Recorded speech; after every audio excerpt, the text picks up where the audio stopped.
Hello friends, जय Hind. Friend, आज इस क्लास में हम तुलसीदास जी का जीवन परिचय पढ़ने वाले हैं। देखिए, बोर्ड एग्जाम में बहुत सारे बच्चे याद तो करके जाते हैं बट लिखने का तरीका नहीं मालूम होता है। तो आज इस क्लास में हम बताएंगे भी और लिखने का तरीका भी बताएंगे और याद करने का तरीका भी बताएंगे। बोर्ड एग्जाम में कैसा लिखा जाता है सब चीज़ बताने वाले हैं। बस वीडियो को शुरू से लेकर अंत तक बने रहिएगा।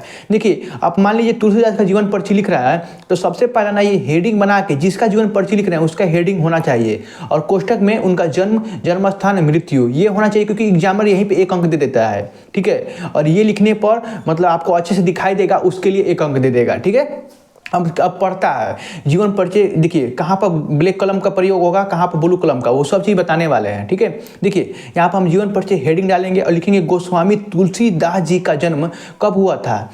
गोस्वामी तुलसीदास जी का जन्म 1532, ये याद रखिएगा कब हुआ था। 1532 ईस्वी में बादा जिला, एक राजापुर ग्राम में हुआ था।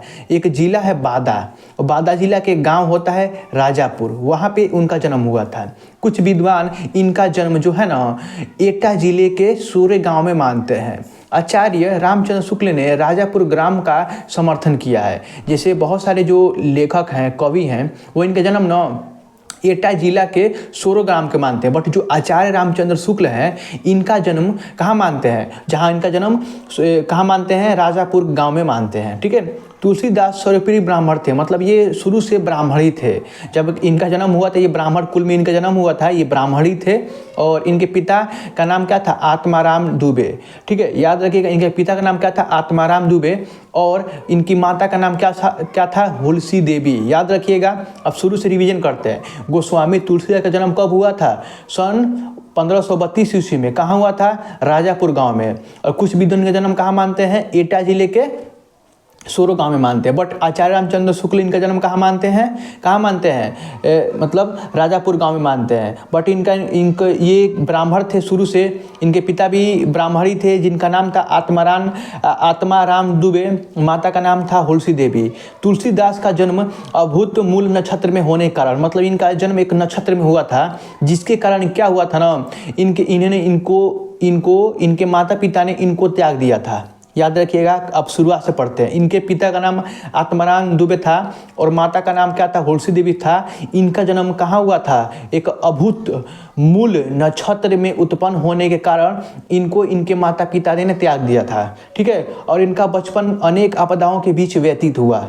याद रखिएगा, इनका जो मान लीजिए कोई त्याग देगा अपने बच्चों को, तो उसका जीवन तो वैसे ही मतलब गरीबी में, बेसहारा में मतलब जीवन व्यतीत होगा। वैसे आप बना के लिख दीजिएगा। ठीक है, इनके जब इनको त्याग दिया गया था तो इनको सौभाग्यवश इनके एक गुरु मिल गए, इनको पालन पोषण करने वाला। कोई तो कोई मिल ही जाता है ना। तो इनका नाम था नहरी दास, जो इनको गुरु का वरदान मिल गया। लिखे हुए हैं हम किताबी भाषा का, बट आपको हम बता रहे हैं देहाती भाषा में।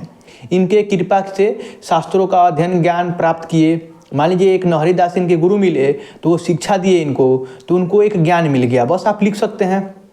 और वो ज्ञान मिला तो वो काशी चले गए। अब काशी चले गए तो काशी में भी अच्छा ज्ञान मिल गया होगा। काशी कहाँ है पता है ना, यूपी में एक जिला है काशी, वहाँ पे चले गए और वहाँ पे इन्होंने काशी का पाठ करने लगे। तुलसीदास का विवाह एक दीनबंधु पाठक की एक सुंदरी से हो गया जिसका नाम था रत्नावली, याद रखिएगा, के साथ हो गया। इनका जो पत्नी थी ना, रूपवती और बहुत सुंदर थी। ठीक है, क्या थी, रूपवती और बहुत सुंदर थी। और यहाँ पर चलते हैं, एक बार पत्नी के बिना कहे मायके चली जाती है। इनकी पत्नी थी, बिना इनसे बताए मायके चली जाती है।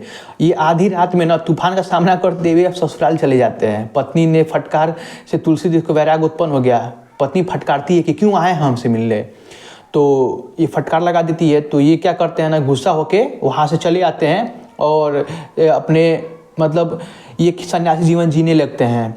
ठीक है, उसके बाद होता है अनेक तीर्थ मतलब भ्रमण करते हुए राम के पवित्र चरित्र का गायन करने लगते हैं और उसमें मगन हो जाते हैं। इसी बीच उनकी मृत्यु हो जाती है 1623 ईस्वी में। अब देखिए इनकी रचना लिखेंगे तो यहाँ पे एक अंक मिलता है, तो इसीलिए रचना जरूर लिखिएगा। विनय पत्रिका, कवितावली, कृष्ण गीतावली। ठीक है, तो लिखने का बस मालूम होना चाहिए। देखिए PTQ यहाँ पे लिखे हुए हैं यहाँ पे, क्योंकि आगे हम लिखने वाले हैं इसलिए लिखे हैं। बहुत सारे बच्चे ना यहीं पर गलती कर देते हैं, इसलिए एग्जामिनर यहीं पर नंबर दे देता है, आगे देखता ही नहीं है। ठीक है, तो ये गलती मत कीजिएगा। ठीक है, चलिए मिलते हैं अगली वीडियो में, तब तक के लिए जय हिंद, जय भारत।